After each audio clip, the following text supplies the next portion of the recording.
দলের প্রতিপক্ষ হিসেবে প্রথমে বিষয়টি সংজ্ঞায়ন করছি। সংজ্ঞানের ক্ষেত্রে যে সকল বিষয়কে প্রাধান্য দিচ্ছি: সামাজিক যোগাযোগ মাধ্যম, শিক্ষার্থী এবং পাঠ্য বই। সামাজিক যোগাযোগ মাধ্যম হলো এমন একটি ইন্টারনেট ভিত্তিক ডিজিটাল প্ল্যাটফর্ম যেখানে ব্যবহারকারীরা নিজেদের মধ্যে বিভিন্ন তথ্য, চিন্তা, ছবি, ভিডিও ও অন্যান্য বিষয়বস্তু তৈরি ও আদান প্রদান করতে পারে এবং ভার্চুয়াল কমিউনিটিতে যুক্ত হতে পারে। যার শিক্ষার্থী হলো সাধারণত স্কুল, কলেজ বা বিশ্ববিদ্যালয়ের মতো কোনো শিক্ষা প্রতিষ্ঠানে ভর্তি হয়ে শিক্ষা লাভকারী ব্যক্তিকে বোঝায়। পাঠ্য বই বিমুখ বলতে শিক্ষার্থীদের বা মানুষের বই পড়ার প্রতি অনীহা ও অনাগ্রহকে বোঝায়।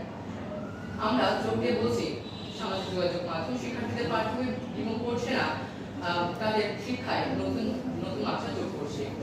এটি সময় নষ্টের মাধ্যম নয়, বরং জ্ঞান অর্জনের একটি অত্যাধুনিক মাধ্যম। বর্তমানে হাজার হাজার শিক্ষার্থী ইউটিউব, ফেসবুক, হোয়াটসঅ্যাপ ও টেলিগ্রামের মাধ্যমে ক্লাস লেকচার, প্রশ্নোত্তর, ভিডিও টিউটোরিয়াল ও শর্ট নোট পাচ্ছে। এছাড়াও শিক্ষার্থীদের মেসেঞ্জার গ্রুপ, ফেসবুক স্টাডি পেজে বন্ধু ও শিক্ষকদের সাথে সরাসরি যুক্ত থাকতে পারছে। এতে তারা হোমওয়ার্ক, প্রশ্ন, পরীক্ষার প্রস্তুতি সবকিছু একসাথে শেয়ার করছে। আগে একা একা পড়াশোনা করতে হতো, এখন হচ্ছে সহযোগিতামূলক পড়া।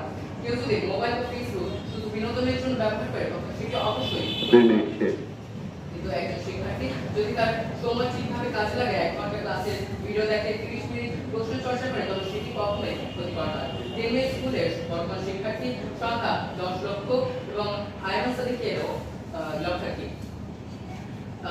দোষ প্রযুক্তি নয়, দোষ ব্যবহারে। সামাজিক যোগাযোগ মাধ্যমকে অন্তভাবে দোষ দিলে চলবে না। এই যে এক হাতে ছুরি আর এক হাতে কলম, আপনি যেটা যেভাবে ব্যবহার করবেন। তাই আমরা দৃঢ়ভাবে বলি, সামাজিক যোগাযোগ মাধ্যম শিক্ষার্থীদের পাঠ্য বই বিমুখ করছে না, বরং একটি জ্ঞানের একটি দরজা খুলে দিচ্ছে, যেখানে বই আর প্রযুক্তি মিলে শিক্ষার পথকে আরো প্রশস্ত করছে। আমি মনিটর লক্ষ্য করুন, আমি আমার দল যুক্তিও তথ্য মাত্রে প্রমাণ করেছি যে সামাজিক যোগাযোগ মাধ্যম শিক্ষার্থীদের পাঠ্য বই বিমুখ করছে না, বরং সামাজিক যোগাযোগ মাধ্যম শিক্ষার্থীদের আরো জ্ঞান বাড়াচ্ছে এবং